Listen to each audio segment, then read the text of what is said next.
What was a typical Civil War cavalry charge? Have you ever wondered what it was like to witness a cavalry charge during the American Civil War?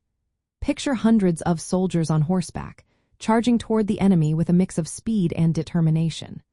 A typical cavalry charge was a bold and risky maneuver aimed at breaking enemy lines or exploiting weaknesses. Cavalry, which refers to soldiers on horseback, played a vital role in both the Union and Confederate armies. In the early days of the war, cavalry charges were often inspired by European military traditions. Troopers would line up in ranks, sabers drawn, and charge at the enemy. However, as the war progressed, tactics evolved significantly. By the mid to late war, cavalry units often combined mounted and demounted fighting.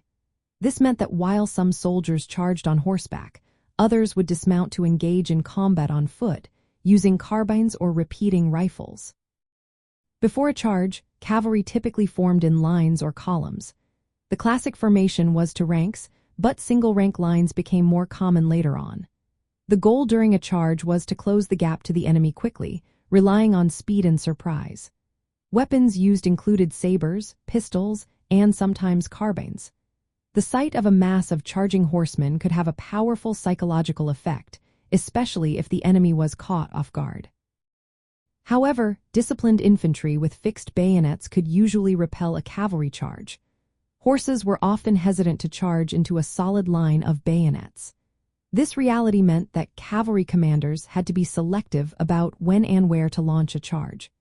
Successful charges often occurred at critical moments, such as when enemy lines were already breaking or when artillery was vulnerable. By the year 1864, Union cavalry had become highly effective. They were better armed, with many troopers carrying repeating rifles like the Spencer carbine.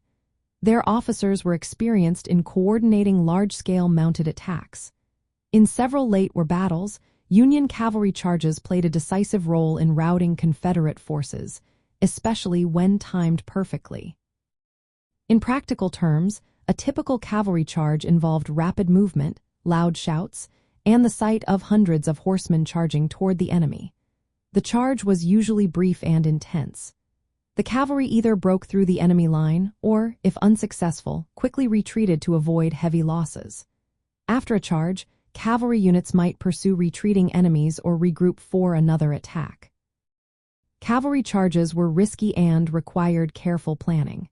Commanders had to judge the right moment to commit their horsemen, knowing that a poorly timed charge could lead to heavy casualties.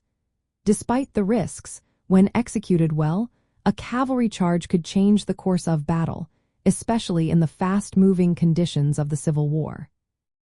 From the perspective of Union military strategy, cavalry evolved into more than just scouts or raiders. They became a strike force capable of both mounted and demounted action.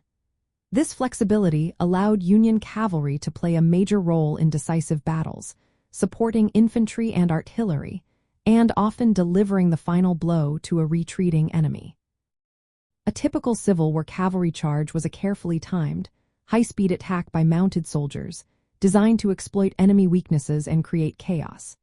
While the classic image is of saber-wielding horsemen, the reality was more complex, with cavalry often fighting on foot as well. The effectiveness of a charge depended on timing, numbers, and the condition of the enemy, making cavalry a versatile and sometimes decisive element on the Civil War battlefield.